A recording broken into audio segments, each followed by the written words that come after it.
बिस्मिल्लाहिर्रहमानिर्रहीम।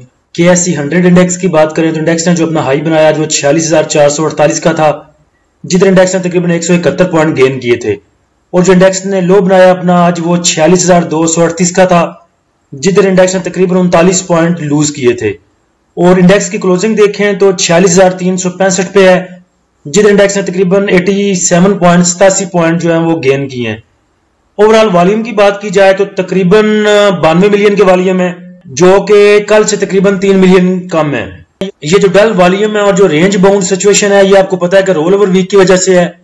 कल आखिरी दिन है रोल ओवर वीक का भी, और साथ में जो आपका वीक का सेशन है वो भी एंड हो रहा है कल, क्योंकि जुम्मे को 12 रबीउल अव्वल की छुट्टी है। फिर आगे सैटरडे संडे 2 दिन वैसे छुट्टी होती है मार्केट की, तो 3 छुट्टियां आगे आ रही हैं और कल जो है वो लास्ट दिन है, रोल ओवर वीक खत्म हो जाना है। तो इंशाल्लाह उम्मीद है कि कल पिछले टाइम जो है अच्छी मूव मिल सकती है स्टॉक्स में, या फिर मंडे ऑनवर्ड जो है वो अच्छी मूव जो है मिल सकती है, क्योंकि ये रोल ओवर वीक वाला जो सिलसिला है, ये जो चक्कर है, ये जो तलवार लटक रहा है, ये हमारे सर पे ये खत्म हो जाएगी और फिर मार्केट की पिक्चर क्लियर हो जाएगी। इंडेक्स का पता चल जाएगा कि रोल ओवर वीक का इंपैक्ट कितना था और उसके बाद जो इंडेक्स है वो कहां पे सस्टेन कर रहा है। वैसे अगर ग्राफ को देखें आज, तो इंडेक्स ने आपको आज भी दिया मौका बाय करने का भी और सेल करने का भी। ज्यादातर स्टॉक में तकरीबन मूव थी, सुबह के टाइम आपके पास सेलिंग अपॉर्चुनिटी थी और पिछले टाइम जो इंडेक्स आपको बाइंग अपॉर्चुनिटी दे रहा है। तो मेरे ख्याल से अभी इंडेक्स जो है बुरा नहीं परफॉर्म कर रहा।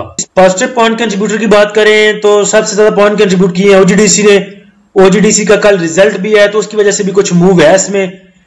ओजीडीसी ने पॉइंट गेन किए हैं 34 पॉइंट, पीपीएल ने 29 पॉइंट, एफएफसी ने 23 point, PSO 16, effort 13, ईएफयूजी 10, एफसीसीएल 10, TRG 10, एमएलसीएफ 9, केओएचसी 7। Minus point contributor की बात करें तो माइनस पॉइंट कंट्रीब्यूटर में सिस्टम सबसे आगे 38 पॉइंट के साथ, उसके बाद HBL 36 point, UBL 25, पीएससीएल 16, MCB 12, डीएडब्ल्यूएच 7, Engro 7, MTL 6, Nestle 6, एटीआरएल 4। Top active stocks की बात करें तो एमएलसीएफ में सबसे ज्यादा वॉल्यूम जनरेट हुए हैं आज 11 मिलियन के, उसके बाद पीपीएल 9 मिलियन, उसके बाद डब्ल्यूटीएल, पीआईए, ओजीडीसी, डीएफएमएल, बीआईबीपी, बीओपी, एसएनजीपी और पीएईएल। ये आपके टॉप एक्टिव स्टॉक्स हैं जिनमें सबसे ज्यादा जो है वॉल्यूम ट्रेड हुए हैं आज। पोल की बात करें तो पोल ने जो क्लोजिंग दी आज वो 439.50 पे दी। अब ये कल जो है वो एक्स होके खुलेगा तकरीबन 60 पे नीचे। तो जिन लोगों ने तो डिविडेंड अवेल कर लिया, चले उनको तो छोड़े, वो तो ठीक हो गया, ठीक किया उन्होंने जो भी किया। जिन्होंने डिविडेंड नहीं लिया वो कल इस पे नजर रखें, ये कल एक्स होके खुलेगा 380 पे, और लग ये रहा है कि आगे 1-2 दिन में ये और नीचे जाएगा, शायद 380, 370, 365 तक ये जाए। और ये भी हो सकता है कि 380 से ऊपर जो है रिवर्सल अपना बना ले और 400 पे आगे खड़ा हो जाए। तो कल इस पे नजर रखें। अगर प्री ओपन में आप इसको लेना चाहते हैं तो 150 लेके एंट्री ले लें इसमें।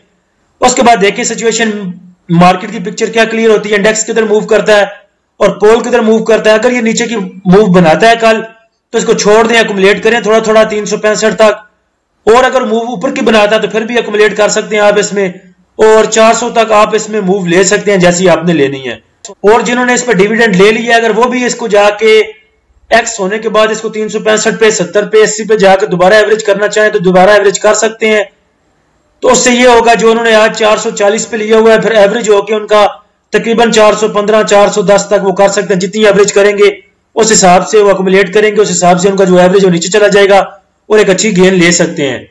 उसके बाद बात करते हैं डोल की। पोल में मैंने आपको 2 ऑप्शन दिए थे, एक डिविडेंड लेने का और एक डिविडेंड के बाद की मूव का।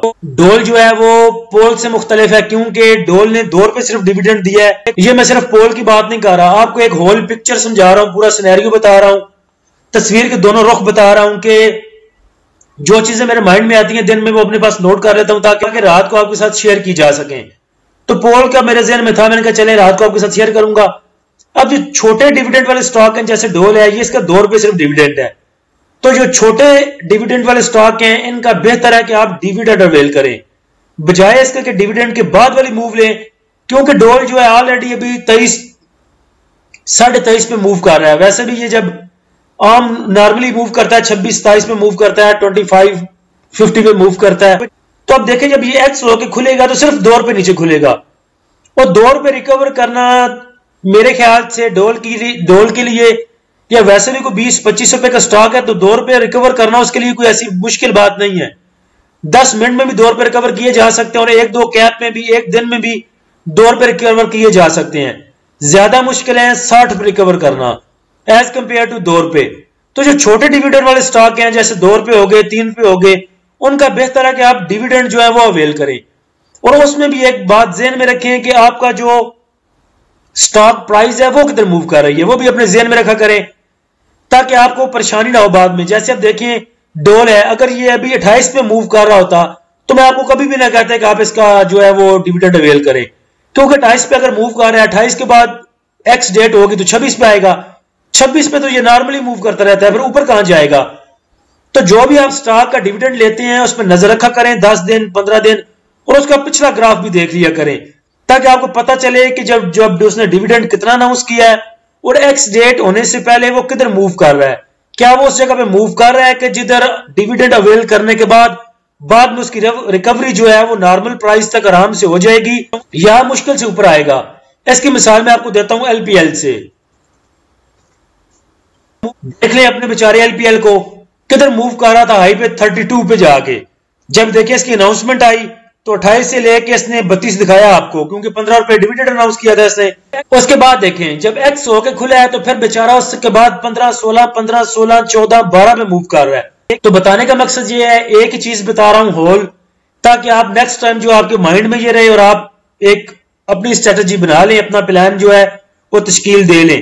तो जैसे 15 रुपए वाला 20 रुपए वाला डिविडेंड मेरे ख्याल से जो अवेल ना करें, बल्कि बाद वाली मूव जो है उसको पकड़ें।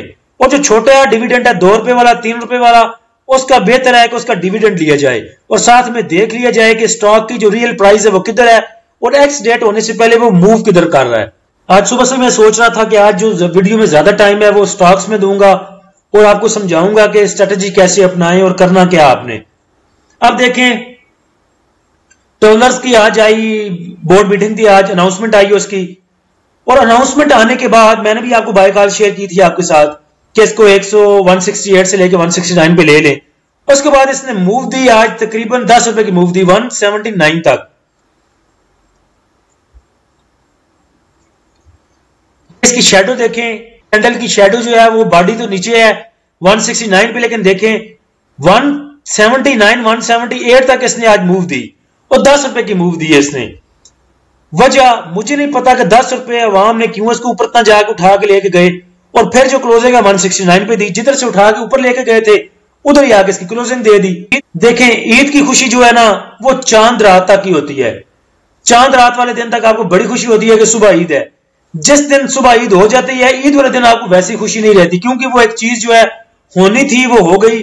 अब आपके सामने जो खुल के आना था वो खुल के आ गया, जो एक अभाम था वो वाज़िया हो गया, कोई एक शकूको शिबात थे या एक हिडन खुशी थी, कुछ हिडन चीजें थी वो क्लियर हो गई।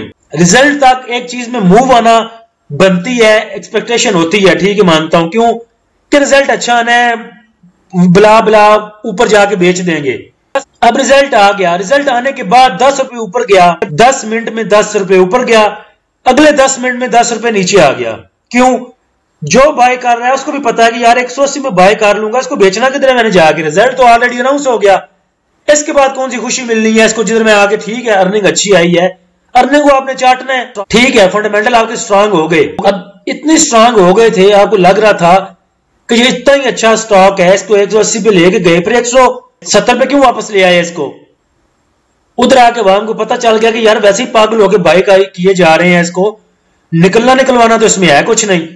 जिसने अभी 10 रुपए की मूव पकड़ ली है 169 से लेके 180 तक जिसने पकड़ ली है मूव 10 रुपए की, उसे क्या पड़ी है डिविडेंड लेने की, वो तो अपने 10 सीधे करके निकल गया।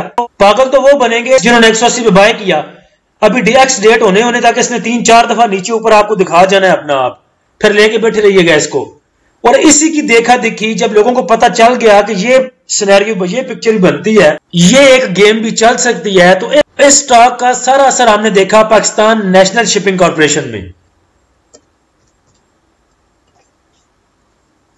उसकी भी याद अनाउंसमेंट थी, इसकी डे रेंज देख ले पाकिस्तान नेशनल शिपिंग कॉर्पोरेशन की, पहले किधर मूव कर रहा था 157 पे, उसके बाद 161 पे, फिर 160 पे, और जब अनाउंसमेंट आई थोड़ी देर के लिए ऊपर गया, थोड़ी सी इसने मूव दी और क्लोजिंग आके फिर 161 पे दी, तो कुछ लोग भाई पूछ रहे थे मेरे कि इसने ऊपर की क्लोजिंग क्यों नहीं दी। TOWL ने डिविडेंड दिया था 10 रुपए और इसकी जो अर्निंग थी वो भी अच्छी आई। पाकिस्तान नेशनल शिपिंग कॉर्पोरेशन ने 15 रुपए डिविडेंड दिया, लेकिन फिर भी ऊपर की मूव नहीं बना सका। तो लोगों को पता है ठीक है, TOWL का वो हाल देख चुके थे कि उसके साथ क्या बनी, 10 मिनट में ऊपर 10 मिनट से नीचे। तो अवाम पागल नहीं है, सब लोग जो स्टॉक मार्केट में काम करते हैं वो सब स्टॉक्स पे नजर रख के बैठे होते हैं। कोई भी अंधा नहीं है जिन्होंने देख लिया था पहले कि TOWL का क्या हाल हुआ है। तो फिर पागलों की तरह अवाम ने PNSE में वैसी बाइंग नहीं की। ठीक है 10 रुपए ऊपर बाइंग तो कर लेंगे, लेकिन बेचना किधर है जाके फिर इसको, और एक्स रेट आने आने तक कितनी बार इसने ऊपर नीचे मूव दे जानी है। तो मेरा ख्याल ये है कि TOWL उसकी दुर्गत बनती देख के अवाम ने पाकिस्तान नेशनल शिपिंग कॉर्पोरेशन में बाइंग नहीं की। तो आज जैसा हाल TOWL के साथ हुआ है वैसे का भी देखने में आया है कि रिजल्ट के बाद ऐसी मूव मिले और अवाम जो है वो 10 रुपए 10 मिनट में कमा ले। तो इसकी आपको अनाउंसमेंट पहले दे दी थी, जब इसका रिजल्ट अनाउंस हुआ था तो बाय कॉल आपको दी थी। शायद किसी ने बाय किए हों, मुझे नहीं लगता कि इतनी जल्दी में किसी ने बाय किए हों, लेकिन 2-3-4 मिनट का टाइम फिर भी आपके पास था और बाय कर सकते थे आपके। जब मेरी बाय कॉल देने के बाद भी ये 166 तक भी गया, फिर 167 तक गया, फिर 168 पे आया और उसके बाद फिर इसने ऊपर की मूव बनाई और 180 तक गया। तो आज इसमें आप जो है वो अच्छा गेन कमा सकते थे अगर मेरी बात मान लेते। तो आज बैंक्स ने सेलिंग की 3.31 मिलियन की, बहुत बड़ी सेलिंग है ये बैंक्स की, तकरीबन 3.5 मिलियन की सेलिंग। ब्रोकर ने बाइंग की 0.91 मिलियन की, कंपनीज ने सेलिंग की 0.10 मिलियन की, फॉरेन कॉर्पोरेट्स ने सेलिंग की 0.11 मिलियन की, इंडिविजुअल्स ने बाइंग की 1.31 मिलियन की, इंश्योरेंस कंपनीज ने सेलिंग की 0.10 मिलियन की, म्यूचुअल फंड ने बाइंग की 1.14 मिलियन की, अदर ऑर्गेनाइजेशन ने बाइंग की 0.51 मिलियन की, ओवरसीज पाकिस्तानी ने सेलिंग की 0.23 मिलियन की। तो देखा जाए तो ब्रोकर्स, इंडिविजुअल्स और म्यूचुअल फंड, तीन अदारे जो हैं आपके बाइंग पे हैं और हैवी बाइंग पे हैं। 1 मिलियन की ब्रोकर्स की देखें, 1.5 मिलियन की देखें इंडिविजुअल्स की, 1.31 मिलियन की, और म्यूचुअल फंड कभी भी बाय नहीं करता, बहुत कम बाय करता। म्यूचुअल फंड भी बाइंग पे है 1.14 मिलियन पे। तो देखा जाए तो जो आपकी इंडेक्स की हालत है ये सिर्फ रोल ओवर वीक की वजह से है, बाकी बाइंग जो है आपके इंडेक्स में है। तो इंशाल्लाह उम्मीद है कि कल लास्ट टाइम और मंडे से ऑनवर्ड अच्छी मूव मिल सकती है। इंडिविजुअल की और म्यूचुअल फंड की बाइंग देखनी है तो देख लेते हैं नीचे। म्यूचुअल फंड की सबसे ज्यादा बाइंग है डेट मार्केट में, पीछे भी डेट मार्केट में इन्होंने बाइंग की थी और आज भी जो इनकी बाइंग है वो डेट मार्केट में है सबसे ज्यादा। और उसके बाद पावर जनरेशन में थोड़ी सी और oil and gas marketing companies में। उसके बाद जो बाइंग है सबसे ज्यादा इंडिविजुअल्स की है। इंडिविजुअल्स में देखें, इंडिविजुअल्स को देखें तो इंडिविजुअल्स की सबसे ज्यादा बाइंग जो है सीमेंट में है और उसके बाद कमर्शियल बैंक्स में है और उसके बाद oil and gas exploration companies में है। उसके बाद बाइंग की अदर ऑर्गेनाइजेशन ने, अदर ऑर्गेनाइजेशन की सबसे ज्यादा बाइंग जो है डेट मार्केट में है। उसके बाद ब्रोकर की बाइंग थी तो ब्रोकर को देखें तो ब्रोकर की बाइंग है सीमेंट में, उसके बाद थोड़ी सी फर्टिलाइजर में, फूड एंड पर्सनल केयर में, oil and gas exploration companies में और oil and gas marketing companies में। तो ये था आज का फिपीलीपी। बाकी इंशाल्लाह कल देखते हैं क्या मूव बनती है। अल्लाह हम सब का हामी नासिर हो। इजाजत दीजिए, अल्लाह हाफिज।